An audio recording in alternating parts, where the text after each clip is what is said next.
the difference between the Jewish nation to 80,000 religions and cults, fake ones that came later. What's the main difference? There's many differences, but what is the main difference? That all religions and cults include Islam, include Christianity, include Buddhism. It's a story of one person who came and told the story. Now one witness actually saw what he said. Muhammad came and he saw the angel Gabriel, Jibril, like the Arabs say, in the desert, and he made him a prophet and he gave him the Quran. Although the story is extremely ridiculous because it contradicts completely what the Torah says, and the Torah is 2,000 years before Islam, and the Torah, after the destruction of the second temple, the Torah said there's never going to be any more prophets. The last prophet was Malachite, 2,200 years ago. So Muhammad was almost 1,000 years after. First, he's not a Jew. Second, he was a complete ignorant. Haaretz, doesn't know how to read and doesn't know how to write, as they say, the Arabs admit. And what in the world would be that God will choose an Arab, not a Jew, does not learn Torah, does not learn in yeshiva, does not have the necessary skills for prophecy, does not even know how to read and write, which is very strange, and will turn him into a prophet of the world. That's against all the regulations and all the things that the Torah discussed earlier. You can compare him to any one of the prophets that were there before, which he himself admired, and they are mentioned in the Quran. However, we are not arguing about this part. We're only arguing about one point, that how can a person come with no witnesses and claim that God gave him a book? Why would God do such a thing? When he gave us the Torah, it was in front of millions of people that all of them witnessed 100% what happened, and they heard the voice of God. And Moshe told them, all of you heard me speaking to God, and no one would agree to accept the religion unless it was 100% true in front of their eyes. Because what fool will agree to take a book of instructions and become religious from a person that claimed that I heard him speaking to God? If I didn't hear him, will I follow him? I will throw him out of the window. So it's not logical for someone to come to over 3 million people in Mount Sinai and say to them, all of you saw the exodus of Egypt and what God did to you. You heard me speaking to God. I am your prophet. My name is Moshe ben Amram. All of you should follow the Torah for your own good. And they begin to read in the Torah, and the entire Torah is about them. Everything that happened to them in the last few years. If one detail was not precise, no one will agree ever to follow such a book. The New Testament, the Christianity, also starts with the story of a woman who claimed that she had a dream. Why? She had to save her life.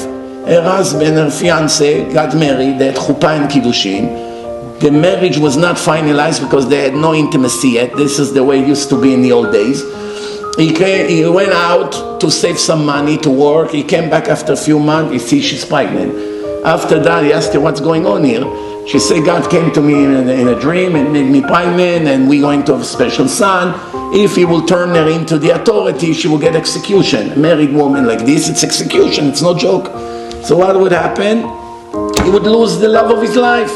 So he spared her life. He stayed with her. JC was born.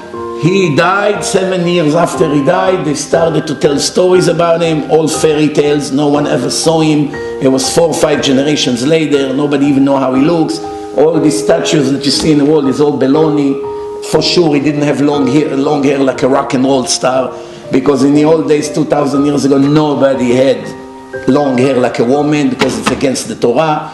So that's nonsense. They even themselves claim that JC was religious, and JC was it's written in the Talmud that he was in the yeshiva of the Tanaim, Rabbi Yoshua ben Farchia, and to go into yeshiva, you cannot have long hair. The only way you can have long hair is if you become a Nazir, like Shimshon. Shimshon is a Nazir. Before he was born, Hashem said to his mother, Tzlalfonit, this boy is holy from birth.